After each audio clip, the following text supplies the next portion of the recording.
মানিকগঞ্জের সিংগাইর উপজেলার চান্দহর ইউনিয়নে ৩ ফসলি কৃষি জমি থেকে অবৈধভাবে মাটি কাটা বন্ধ, অবৈধ ইটভাটা উচ্ছেদ এবং মাদকের বিস্তার রোধের দাবিতে মানববন্ধন অনুষ্ঠিত হয়েছে।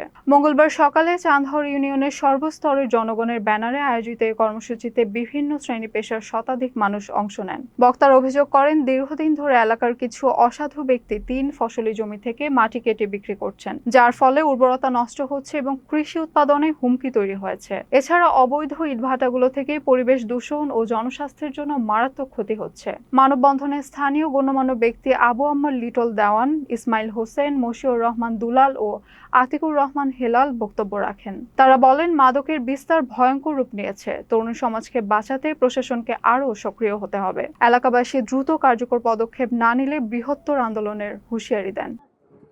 ৩ ফসলি ভূমি কিভাবে পুকুরে পরিণত হচ্ছে, ইটের ভাটার বিষাক্ত কালো ধোঁয়ায় কিভাবে আমার এলাকার পরিবেশ ধ্বংস হয়ে যাচ্ছে, মাদকের ছবলে একটি সমাজ কিভাবে ধ্বংস হয়ে যাচ্ছে। আমার হৃদয়ে রক্তক্ষরণ আমার চান্দরবাসীর হৃদয়ে। আমি সবসময় এই সমস্ত ৩ ফসলি ভূমির উপর সর্বনাশা, ইটের ভাটা, মাদক এবং রাস্তাঘাটের বেহাল দশা, আমাদের এই এলাকার মানুষের দুর্দশা মুক্তির জন্য আমি সবসময় সকলকে আহ্বান জানাই। আজকে আমার এই আহ্বানে সাড়া দিয়ে আপনারা যে আমাদের এই এলাকার পাশে দাঁড়িয়েছেন, আমি আপনাদেরকে আমার ব্যক্তিগত পক্ষ থেকে ধন্যবাদ জানাই। আমরা দীর্ঘদিন যাবৎ এই ইটের ভাটার কবলে আমার এই চান্দর ইউনিয়ন জর্জরিত। আমরা প্রতিবাদ করেছি, কিন্তু প্রতিকার পাইনি। আমরা বিভিন্ন যে জনপ্রতিনিধি আছে তাদের কাছে আমরা আমাদের এই আকুল আবেদন জানিয়েছি। নির্বাচনের আগে আমরা চেয়েছিলাম চান্দর থেকে বুঝি ইটের ভাটা উঠে যাবে, চান্দর থেকে বুঝি মাটি খেকুরা বিদায় নেবে, কিন্তু না, তারা 1 সপ্তাহের মধ্যে আমার চান্দর থেকে শত শত বিঘা মাটি কেটে আমার চান্দরকে ধ্বংস করে দিয়েছে। প্রত্যেকটা ইটের ভাটার দিকে তাকালে মনে হয় যেন পার্বত্য চট্টগ্রামে আমরা সেই পাহাড় পর্বতে এসেছি। এই মাটিগুলো কাটে কে?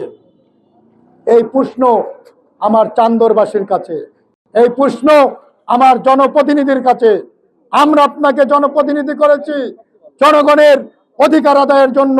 জনগণ যেভাবে শান্তিতে থাকবে, তারা এই মাটির ব্যবসার সাথে জড়িত। আজকে আমার এই মানববন্ধনে আমার বড় বড় নেতা কর্মীরা তারা কোথায় গেছে? আজকে চান্দরে অনেক বড় বড় নেতা 7টা ভোট পেলে নাকি সে চেয়ারম্যান হয়ে যাবে, 5টা ভোটও নাকি লাগবে না। কোন মন্ত্রী, কোন এমপি, কোন আপা নাকি তাদের চেয়ারম্যান করে দিবে। এই সমস্ত মাটি খেকর সন্ত্রাসীদের আমার চান্দরের এই মেহনতি কৃষক জনতাকে সাথে নিয়ে তাদেরকে প্রতিহত করা হবে। আর যদি একটা কৃষি জমির থেকে মাটি কাটার চেষ্টা করে, ওই ভেকুতে আগুন ধরিয়ে দেওয়া হবে।